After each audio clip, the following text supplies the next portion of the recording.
刺史，刺史。哦，李主簿。刺史，刺史，我作为刺史府的新主簿，对朔州事务尚未熟悉，理应是我陪着你一同前去才是。这次不用了，徐峰陪我去就可以了。李主簿，你们俩可以自行休沐了。是。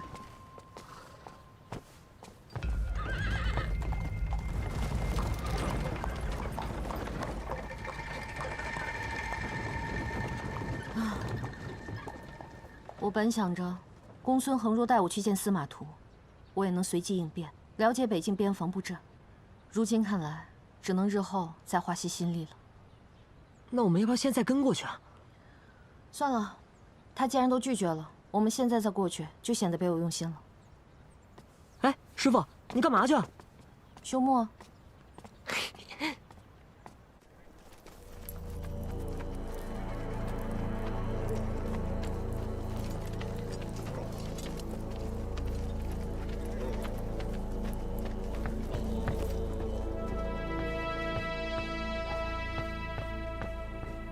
特勤，探子来报，阿什勒隼昨夜往朔州方向去了，应师大军未动。阿什勒隼只带了木金一人。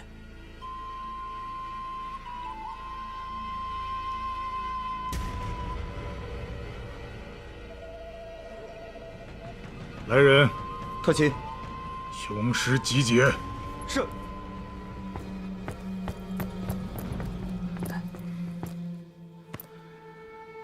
他们敢给咱们机会，咱们就让他们知道，谁才是狼神的子孙。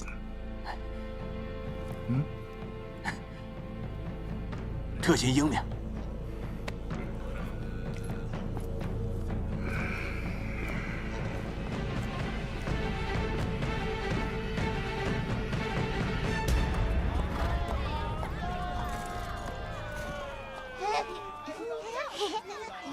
手艺不错啊！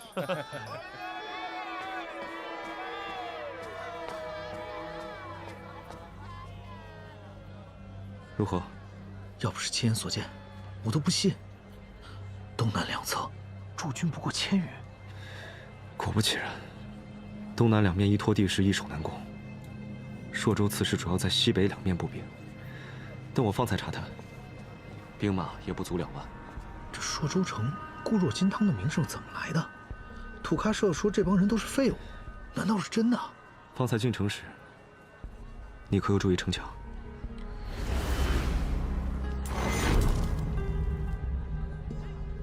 比中原其他城池要厚出许多，而且夯土上新，可见实施加固。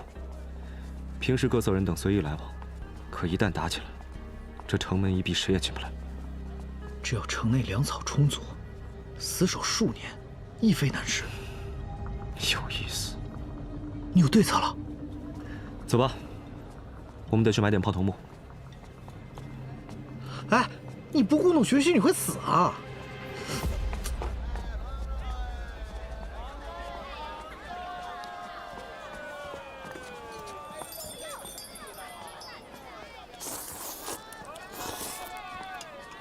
要是师傅能帮公孙恒分析官场厉害，许他前程，他一个降了李唐的随官，难道不会动心吗？就怕这公孙恒想要的不是这些啊！几岁了，吃面还会被呛到？师傅，怎么好像没钱了？上次给乞丐送干粮，钱都用光了。一点没留啊！不是师傅你说的吗？做人要饮水思源。若不是那些乞丐告诉我们山贼的出处，又怎么进刺史府？既然在刺史府有吃有住，那还要钱干嘛？师傅，这可是你的原话呀！我数到3，咱们一起跑。两位客官，吃的如何啊？2碗面，一共10文钱。哎，没，还没吃完呢，一会儿结账。不好意思啊，店家，我们2人出门匆忙，忘记带荷包了。不如这样吧，我让我弟弟回家去取，我在这候着。哎，好嘞，我这就弄钱下。你别跑啊！好啊，先跑一个，寻隙再跑一个。哼，你们这种伎俩我见得多了。走。给我见官去。不是，店家，店家，你听我说，我弟弟去取钱，马上就可以回来的。我怎么知道你说的是真的假的？走。店家，你一共多少钱？我给你。怎么是你啊10万。多出来的就算这位小郎君赏你的。哎呦，哎，多谢郎君，多谢郎君。哎，方才多有得罪啊。哎呀，都散了吧，散了吧啊啊！阿准，又见面了，14郎。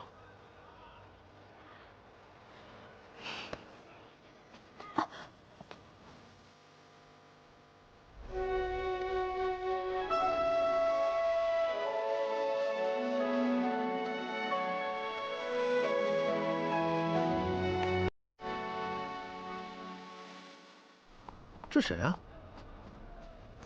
我告诉过你不要来朔州，你倒好，一句也没听进去。那你呢？你不也来了？对了，你的伤怎么样了？你还知道他受伤的事？伤是我包扎的，我自然知道。原来你就是那个兽医啊！这伤本来不包就好了，你这一包，已经无碍了，14郎不必理会。他这……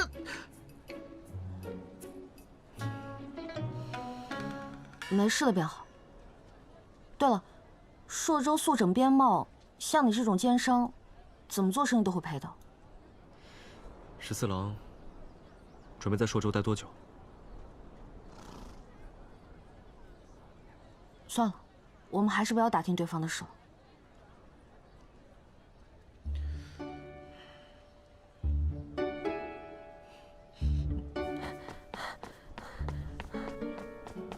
哎，师傅，你逃出来了！卖货的，这又是谁啊？阿斗，阿准他帮我们结的饭钱。我们2人正要出城，14郎可否愿意送我们一程？当然。终须一别，我就不再送了。阿准，祝你生意兴隆。14郎，和上次一样，你若是没有非要留在朔州城不可的理由，还是早些离开吧。离开，我能去哪儿啊？你有没有想过去草原？草原，我人生地不熟的，还是别了吧。你认识我？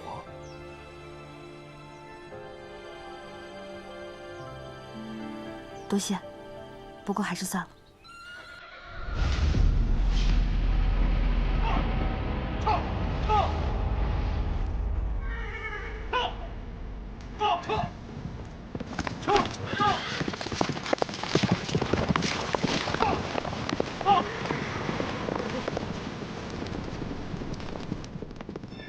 这都是什么人啊？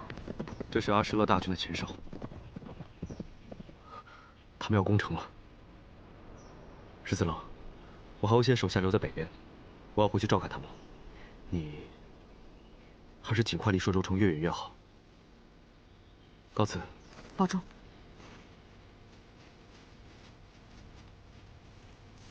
师傅，我们现在该怎么办？回城。土喀社竟然想趁着你不在独揽头功，我们真的什么都不用做吗？你要是想看土喀社狼狈的样子，就留下来。我对丧家犬没有兴趣。你就这么认定他必败无疑啊？土喀社这个蠢货，更何况他还在。他？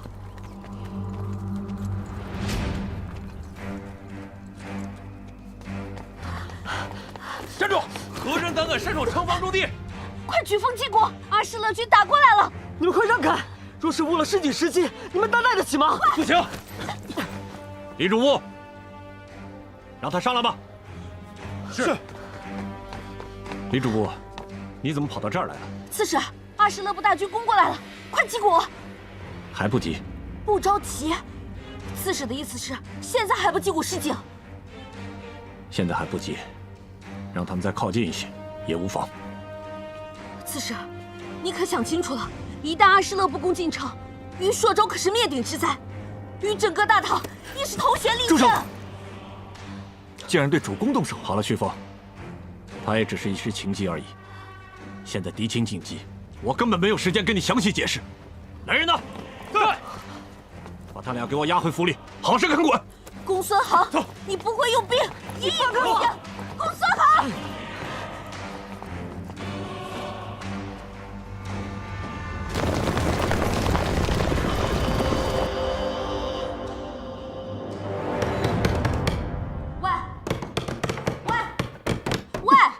我不去城楼，我还不能在府里逛了。刺史有令，二位不得擅动。你们就那么信他的话？如果他的决定是错误的呢？刺史自有安排。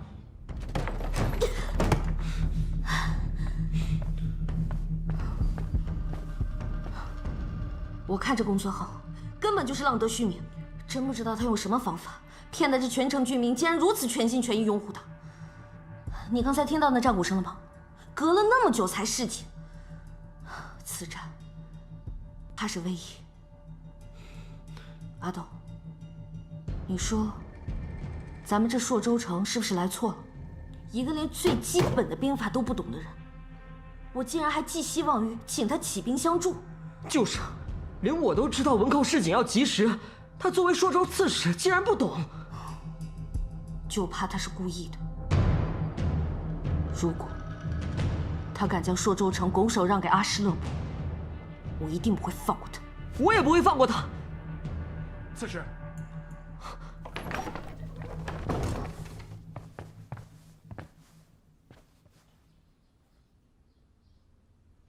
李主簿，为何不击鼓示警？阿诗勒起兵突袭强攻，我军应对不起，状况自然是会惨烈。你说，到底伤亡有多少？1万？2万？还是更多？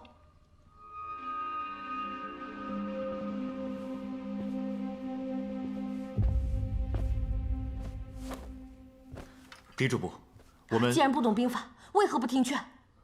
为何要一意孤行？你们是不是故意的？你们将这全城百姓的性命都置于何地？李主簿，此战大捷，我们打胜了。胜了？如何胜了？是啊，刺史，你快跟我们说说，怎么就胜了？二位稍安勿躁，且听我细细道来。主公之所以迟迟不肯击鼓示警，是另有用意的。当时城楼内外暗藏了3000名弓弩手，阿诗勒骑兵策马奔袭，很快就进入了我们箭矢的射程范围之内。主公一下令，万箭齐发，阿诗勒的骑兵来不及调转，立刻就慌了阵脚。此时主公再下令，传令下去，开城门，出车马。我方的将士列阵，向敌军攻去。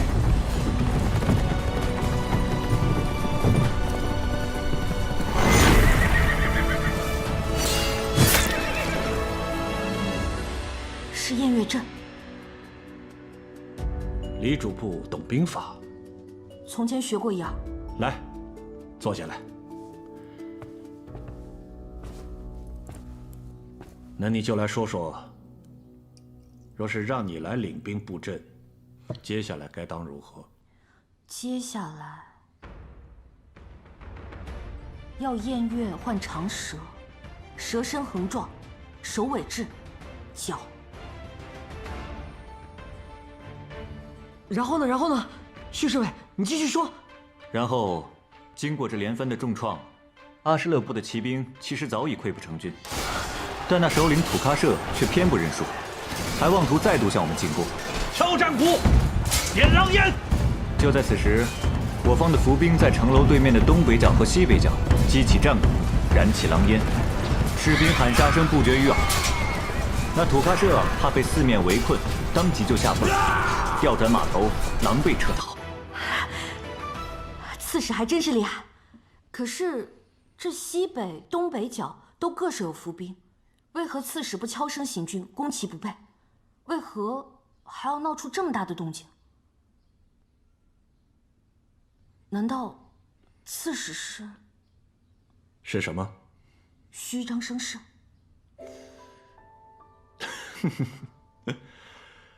李主簿果然是少年英才，我的计策都被你看穿了。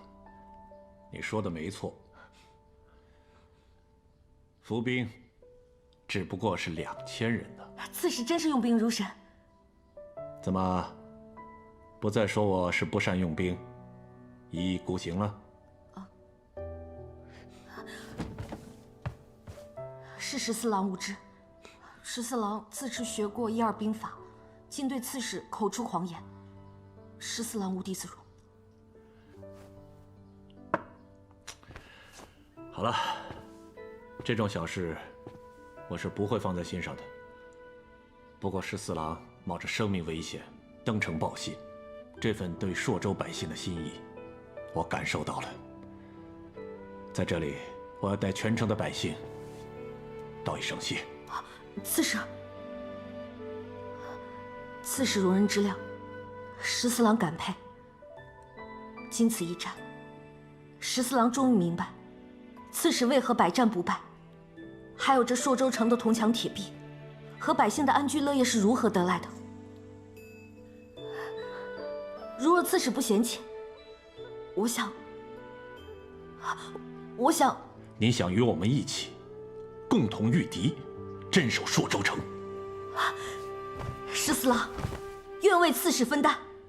14郎少年英才，又识得兵法，我真的是很欣慰啊！起来。阿道也愿意跟刺史学习兵法。好，你也镇守朔州城，起来。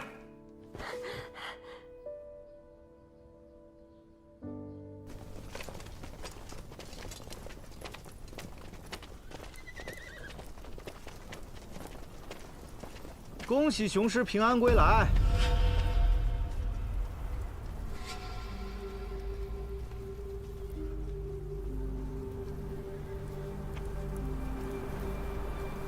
这一次都来看我来了。当然得来了。特勤为了赶早抢个头功，不声不响带着骑兵偷袭攻城，虽说出师不利，但好歹也没有全军覆没啊。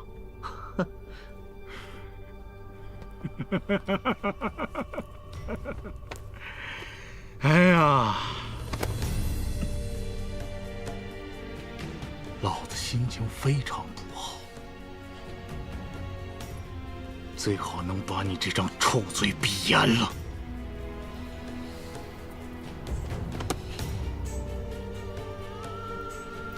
雄师出战，打草惊蛇。若往后战局陷入被动，便是你们今日之错。哼！怎么了？我带我雄师出去训练一下，给我扣这么大嘴？我的事我心里有数，不用你们管啊！你们的事我们也不想管。今日战事，我们会原原本本的报与可汗。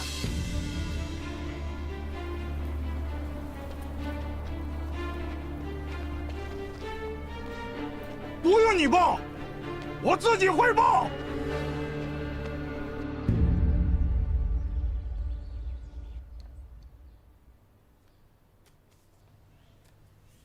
替我把这封信送到行军总管府上。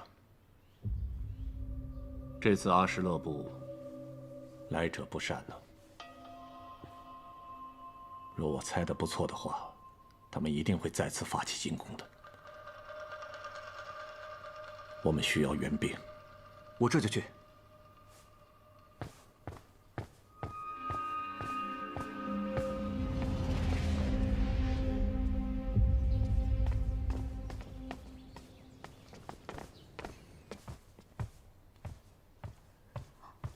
刺史。哦，李主簿。刺史，这是新绘制的地图，请您过目。哦。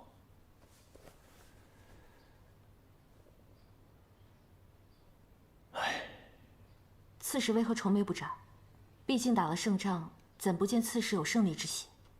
一场小胜而已，有什么可开心的？我已派徐峰向行军总管府请求增援了。增援？这朔州固若金汤，竟还需要援兵？阿什勒部真正的强敌还没有出现。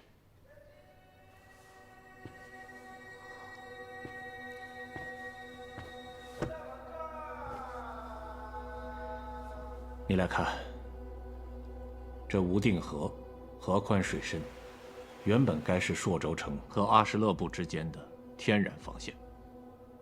可是因为现在朔州兵源不足，无法派兵守住河岸，致使敌军来去自如，兵临城下。既然他们来去都会经过这个河道，不如我们就将这个河道改为栈道，如何？改为栈道？对于不善水性的阿什勒部大军来说，他们应该更喜欢枯水季吧？那是自然。如果河道干枯，便无阻碍，他们行军倍速于往常。那既然如此，我们就送他们一个枯水季。送他们一个枯水季？李主簿此言何解？我听闻往年皆是7月枯水，偏偏今夏雨水充沛，这枯水季大约是会晚半月有余。而正巧，这片河道上游正好有一处密林，若派今日军士以土石锯木阻断河流，不足几日便可完工。此事，您觉得如何？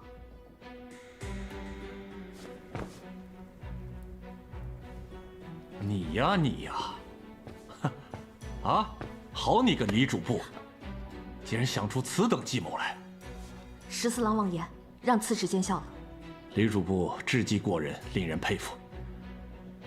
只不过，阿什勒部的雄师刚败，仓皇溃逃，估计有段日子，他们不敢轻易出兵了。就算是他们敢出兵，也会是谨小慎微。看来怎么让他们放松警惕，这需要我们好好的思量啊。倘若不是这阿什勒部的骑兵实力过于强盛，其实还有更可靠的打法。更可靠的打法，说来听听。古时孙子有云：“凡战者，以正和，以奇胜。”倘若以我方大军为疑兵，吸引敌方主力，再派骑兵绕道，从敌军背后侧翼发动奇袭，冲垮敌阵，再逐一击溃，这岂不是更加痛快？好，李主簿年纪轻轻，却有如此的气魄，真是让人佩服。这也让我想起了另外一个人。何人？就是当年的秦王，如今的太子。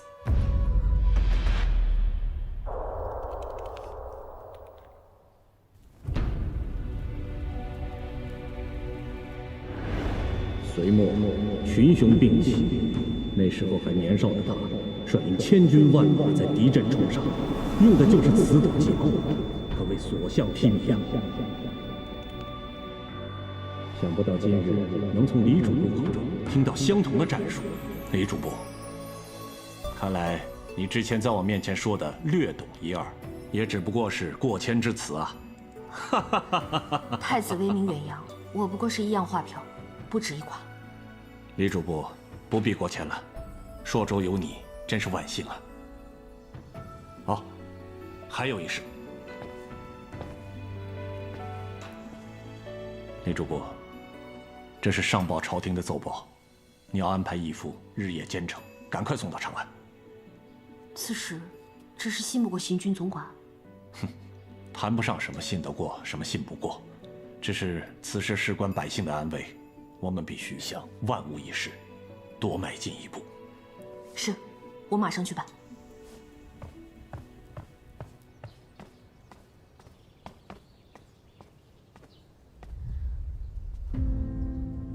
李世民，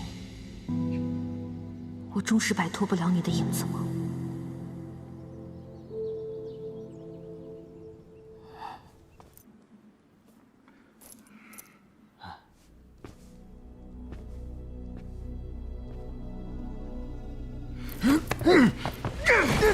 我想起来了，你是朔州人，你对朔州无比了解啊！你早就知道今天会败，你是有意通敌吗？在下冤枉啊！在下投诚之心日月可照，我只有一计要献给特勤，特勤听罢，若还要下了杀手，在下心甘情愿。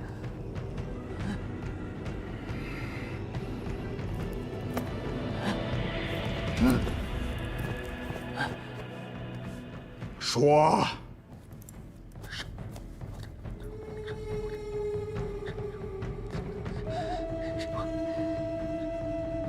这次有多大把握？此计若成，朔州不攻自破，特勤当局首功。是吗？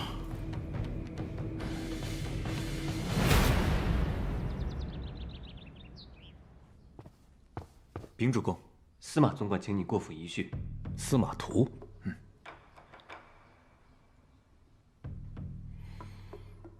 他还有说些别的什么吗？没有，会不会是他答应了援兵之事，想与您商量？这次阿什勒部进犯以来，他那边没有任何的动静，他一直对我防范有加。此事没那么简单呢。好了，你先退下吧。是。秦老，这司马图请我，看来一定是个鸿门宴。可他是行军总管，我又不能服了他的面子，我得去一趟。主公，老朽陪您一道去。不必了，我想你留在府中更有用。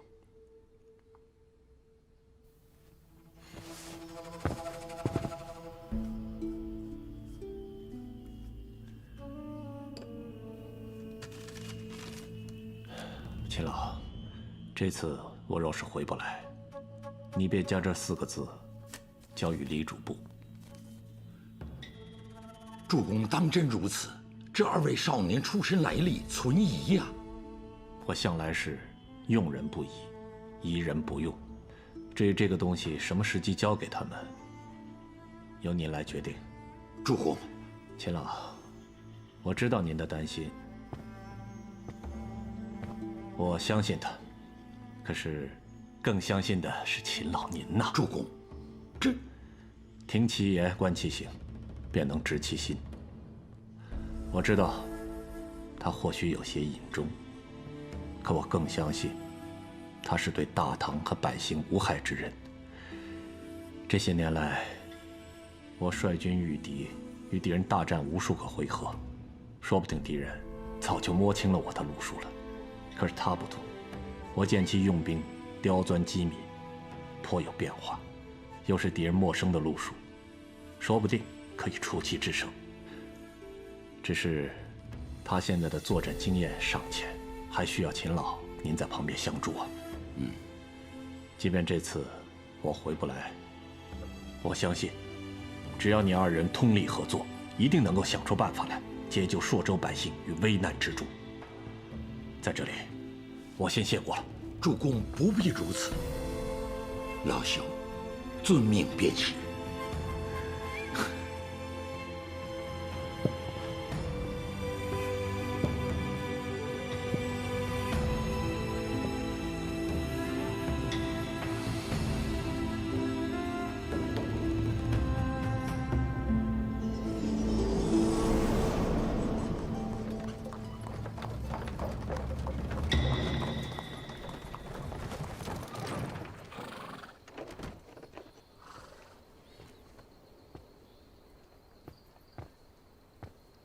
刺史，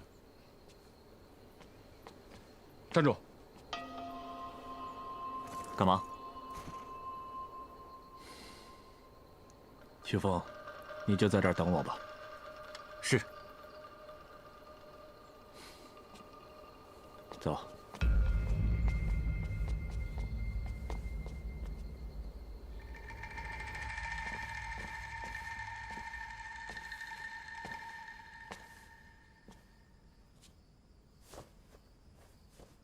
下官公孙恒见过行军总管。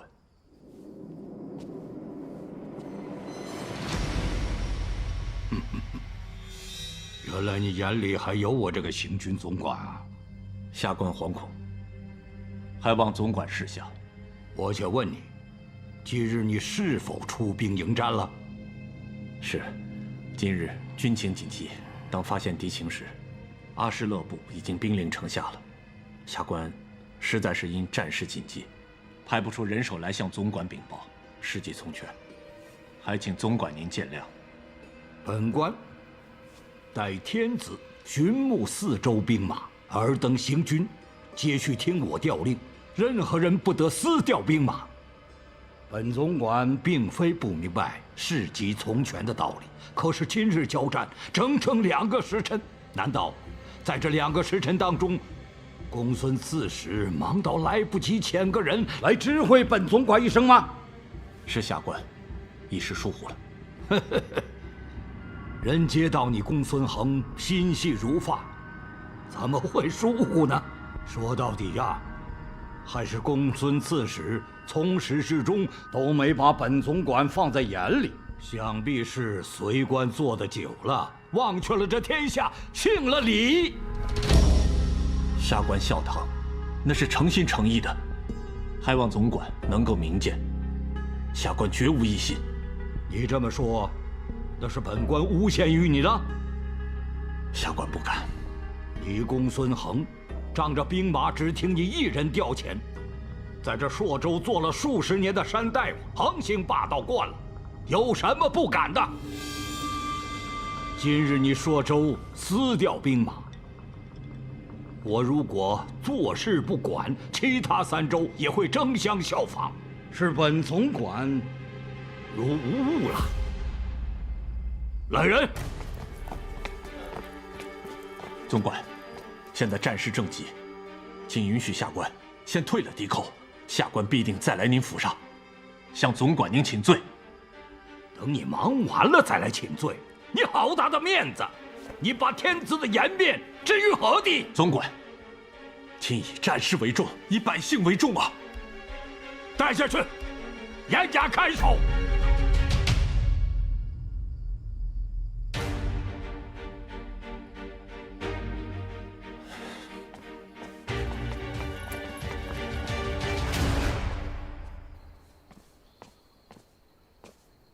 公孙刺史说，今晚留宿总管府，要你先行回去。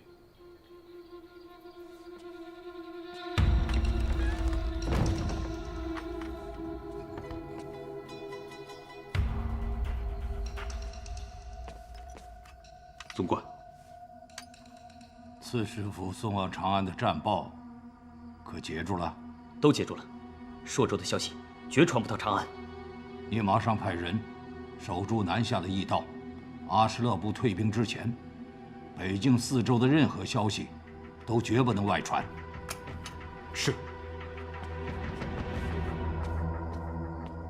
出来吧。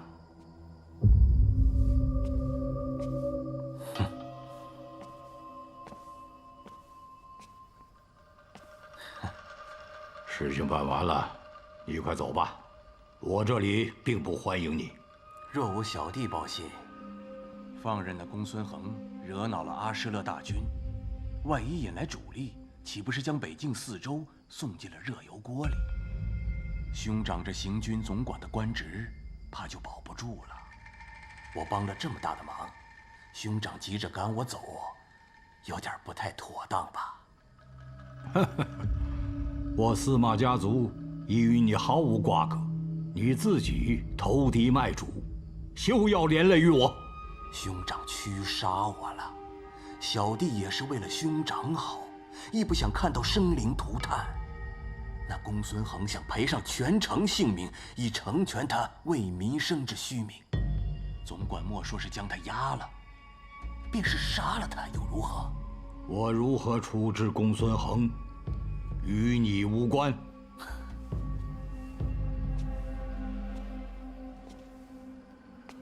好吧。朔州城破呢，是早晚的事儿。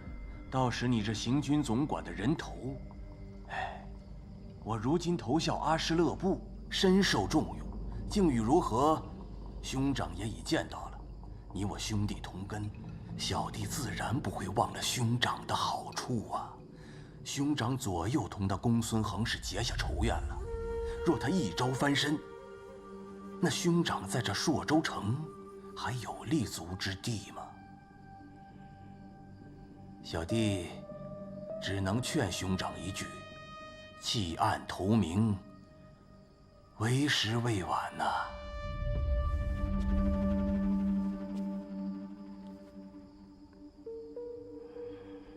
天要亮了，快滚！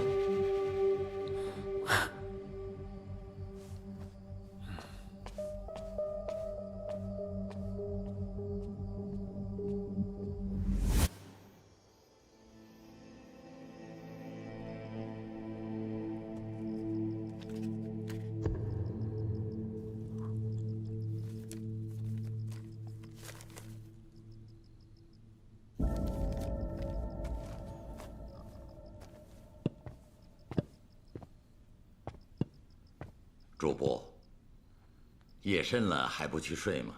哦，我替刺史整理完文书便睡。哦，倒是秦老，年纪大了，不如巡夜这事儿交代给别人去做就好了。哼，主簿此言又做贼心虚之嫌呢。秦老，我就只有一句话，我问心无愧。啊，哈哈哈！好，好，好。秦老，徐凤，这么晚你才回来，主公呢？司马图的下属跟我说，主公今天晚上要留在潼关府，我觉得不对劲，赶紧先跑了回来。果然，主公被他们扣下了。为什么？怕是因为白天主公私自调兵迎敌之事。这个司马图一直将刺史视为眼中之钉，他迟迟不答复刺史请求援兵的事宜。今日迫不得已，主公调兵迎敌，怕是被他们抓到把柄了。秦老分析的在理，自隋入唐，刺史便在朔州独掌兵权，朝廷遣行军总管统理四州，就是为了限制刺史的权力，为了不让他拥兵自重。如此今日一役，虽未叫贼寇得逞，但也会成为他们今后发难的由头啊！对，狗官竟如此不明事理，我这就派人打进他潼关府，将主公救出来。站住！你不能去。为什么？糊涂！主公被扣，他们竟然不敢声张，正是因为他们到现在还没有抓住主公的把柄。我们此时对行军总管动手，岂不坐实了他们诬陷主公、暗怀异心、谋图作乱的罪名吗？那眼下还有什么办法可以救主公？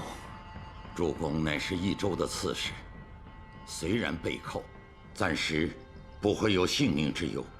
不过此事只限于我们3人知道，不能传到夫人耳中，免得她白白担忧。是。薛芳，你是斥候出身，最善查探，盯紧行军总管，一刻不离，事无巨细皆用信鸽传输于我。明日我亲自去见司马图，探探虚实。是。秦老，明日我陪你一起去。李主簿，你能老老实实待在府中，就是帮了我刺史府的大忙了。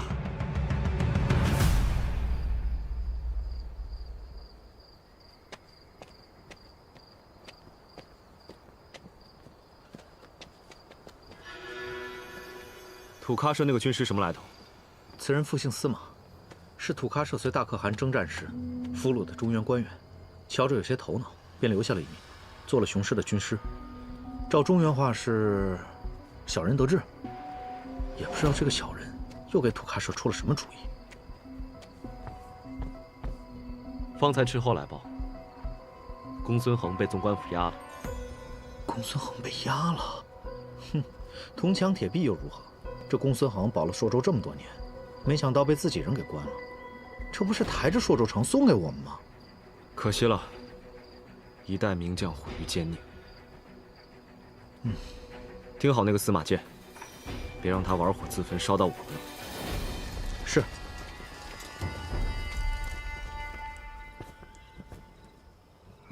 我先恭喜特前了。啊！我族兄已经压下了公孙恒，但我再加以游说，不日定会开门投降。好啊！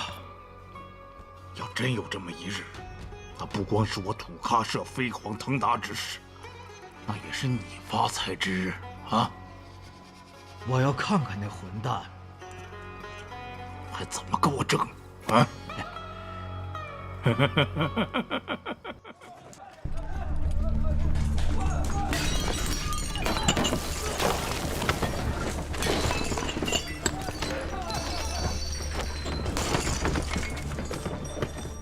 你们这是？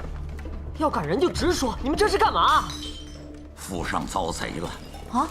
主簿，今早我被司马图挡在门外了。可我的斥候回报，司马图称刺史勾结阿什勒部的人，罔顾军令，有反叛之嫌，所以被关押候审了。这不是胡说八道吗？这哪还有天理啊！